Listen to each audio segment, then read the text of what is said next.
All right, gang, we are live. Come on in, one and all, for our live stream Friday. I am your host, Dr. Steve, your Patriot Professor, here to help you think better so you can feel better in these crazy and turbulent and insane, but very exciting times. So make sure to smack that bell and subscribe button if you have not already done so. We are live on both Rumble and YouTube. So huge welcome to our new Rumble audience that's growing by leaps and bounds every day. God bless each and every one of you guys. We're big supporters of what's going on in Rumble.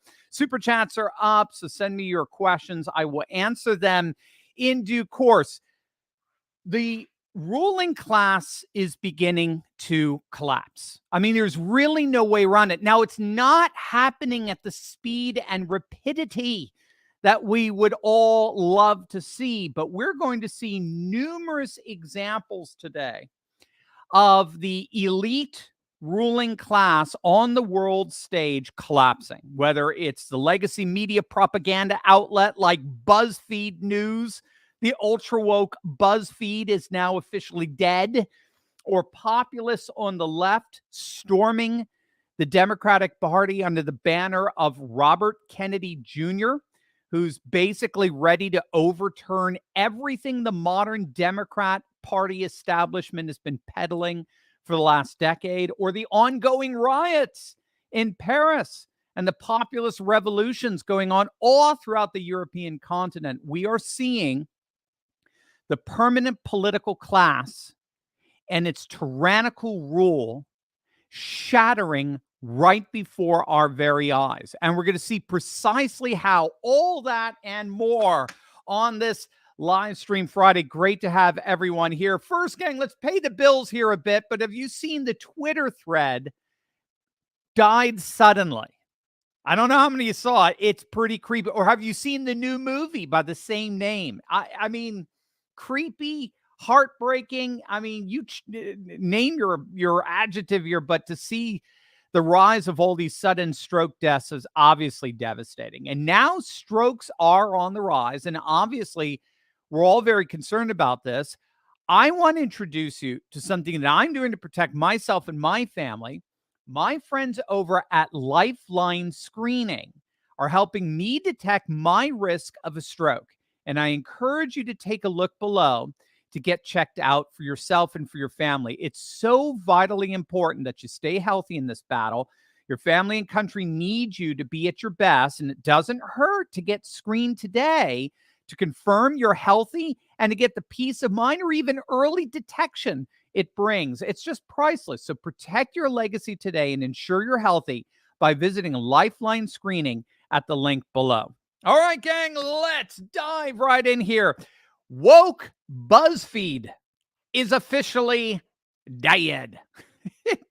Ding dong, the witch is dead. That's right. Another ultra-left media outlet bites the dust. They are permanently closing their news division, or what I think should more properly be termed their propaganda division. The CEO of ultra-woke left BuzzFeed, by the name of John Peretti, made the announcement via Twitter, along with the announcement of mass workforce reductions, about 15% that's happening immediately. I understand it's happening as of today. So they've got these mass layoffs right now, and that's just a precursor to the inevitable shutting of their doors and their permanent closing. Now, if you've been following BuzzFeed of late, this is not a surprise. We on this channel have actually been on a bit of a BuzzFeed death watch for some time now. Back in January, there were a bunch of legacy news media layoffs, the Washington Post, Vox with a V, not Fox, Vox.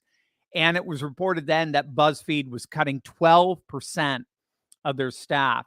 Around the same time, the Washington Post, the paper with the pathetic "democracy dies in darkness" slogan, they announced that they had officially lost 500,000 readers over the course of the last 2 years, ever since bumbling Biden came to office.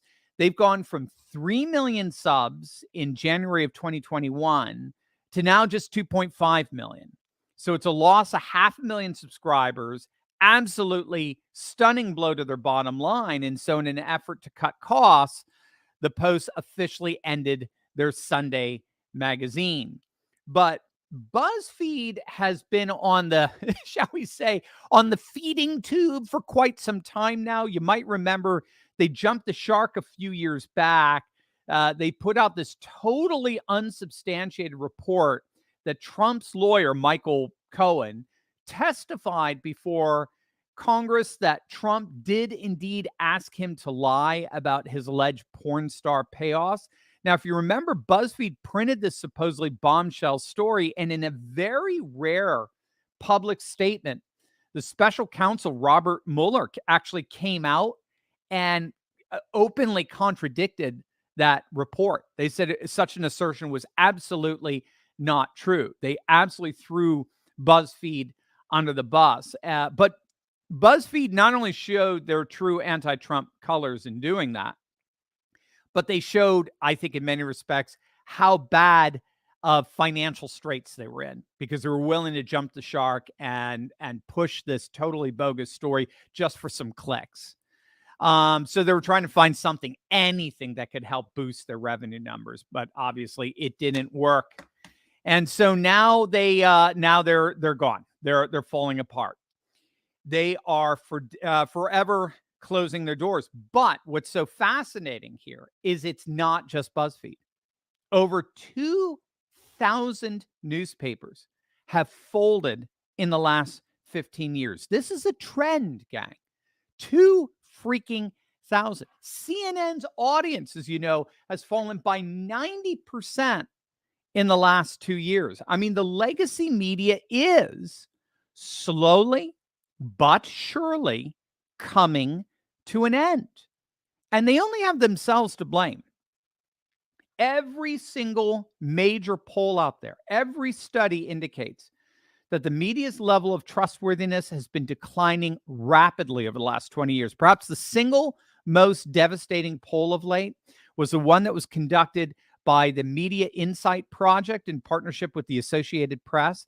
They found that only 6% of Americans have a lot of confidence in the media, on par with the low levels of confidence in Congress. And of course, Democrats were far more likely to trust the media than Republicans. But we're talking, gang, nearly 95% of the polled population being thoroughly and significantly skeptical towards the corporatist globalist narrative, because of course they push narrative, not news. And it's not just the implosion in trust. There's actually a dynamic going on here, a self-replicating dynamic. There's also the rise of what scholars call the network society, in contrast to past societies that limited associations between people to populations within single areas. We live in a world connected by mass media and telecommunications. So in this world, associations between people are not limited to time or place or location, but they extend far beyond historic frontiers, just like what we're doing right now. So that we can contact each other and be in real, genuine relationship with each other anywhere, anytime, regardless of our proximity to one another. That's the network society. So one way of thinking about the network society is thinking of it as like a mass global conversation where more people than ever are talking to each other more than ever. And these network-based conversations, in effect, create virtual communities consisting of conversations between people associated indirectly through some kind of translocal communication network facilitated by the internet. So scholars of network societies like Jan van Dijk or Manuel Castells, they've noticed that people with information and communication technologies, such as social media, have the power to start their own relations of information and communication and spheres of influence and management. And thus they have the power to shape a politics of their own by bypassing the monopolistic representation of their own government's politics via the establishment propaganda media. In other words, our age is one where the bureaucracy of old is being replaced more and more with what's called an infocracy. It's basically the rule by information. It's part of the information age and the like. And so, in many respects, we are now able to gather information, share that information with each other by bypassing the old guard, the old monopolists of information, the legacy media, much the way email and texting and instant messaging bypasses the old bureaucratic post office. So that's what the legacy media is today. It's basically a modern day post office in relation to other ways of sharing information. What that therefore means is that we, the people, now have the power to fact check the legacy media. This is, and they're so embarrassing in the way they don't even, like Don Lemon, they're not even aware of it. In other words, half the things they say, well, 75% of the things they say, they should be embarrassed about, but they're not. So it makes it even more cringe to watch.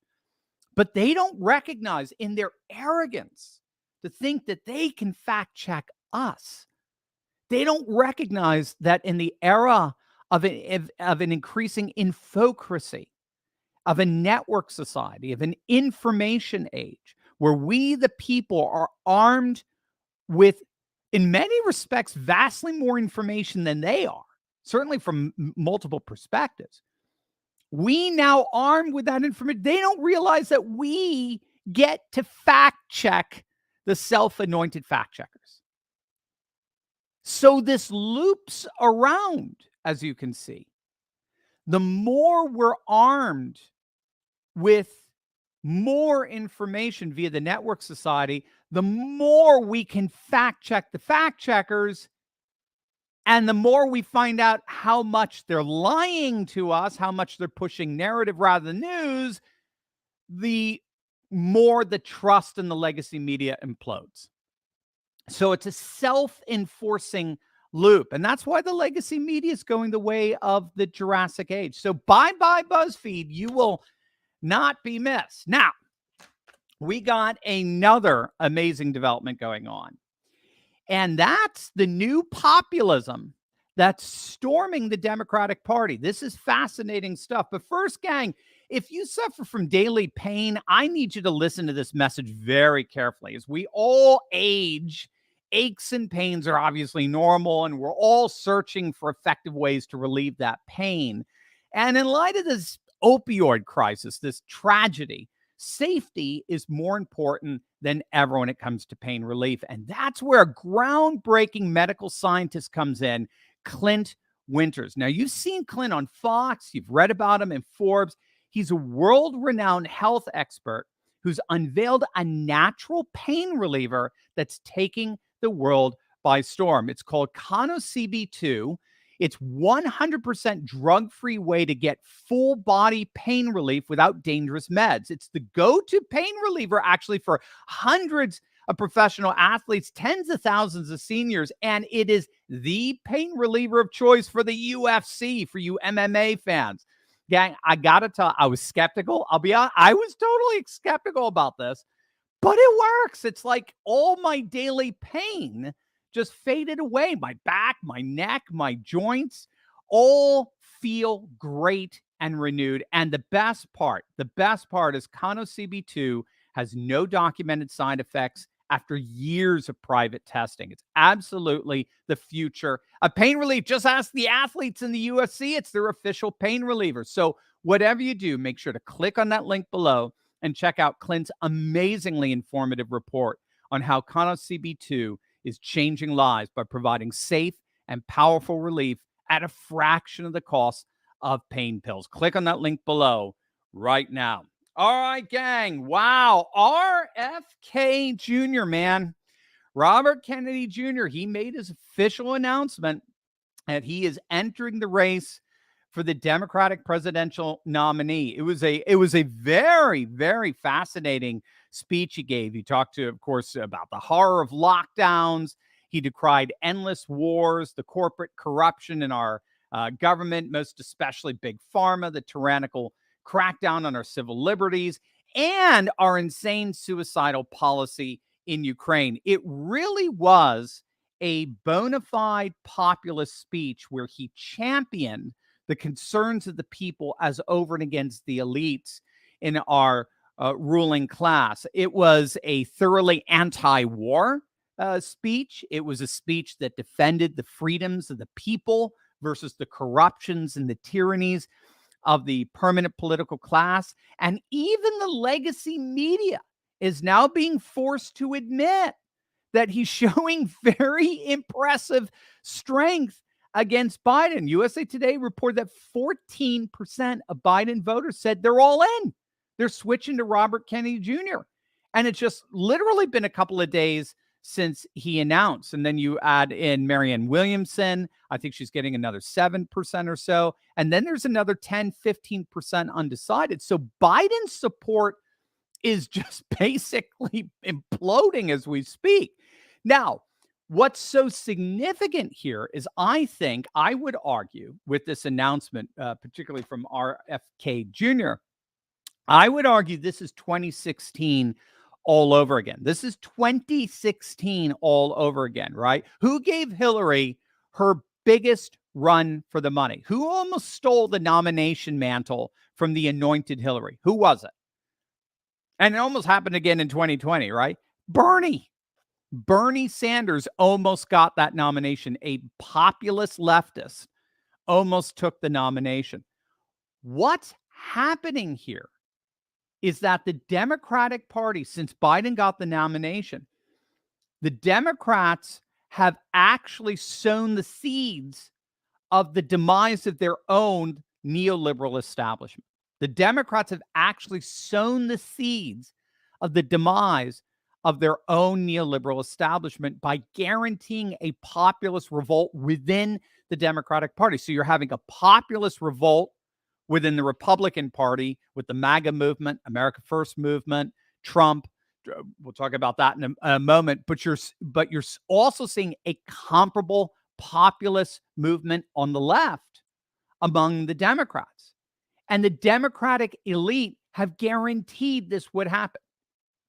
The Democrats guaranteed this backlash, this populist backlash would happen because they shut down any and all debate or discussion regarding things like lockdowns or civil liberties or the vax mandates or social media suppression and censorship, especially that of research and potential vaccine side effects. You know, as we get into this, is a good time for us to actually move on over to Rumble. We're going to be talking about some sensitive things here. So click on that link below and join us over at Rumble. We're going to continue the live stream, but we're going to make this a Rumble exclusive. I'll give you guys a couple of minutes to make the transition. So I'll see you over there right now.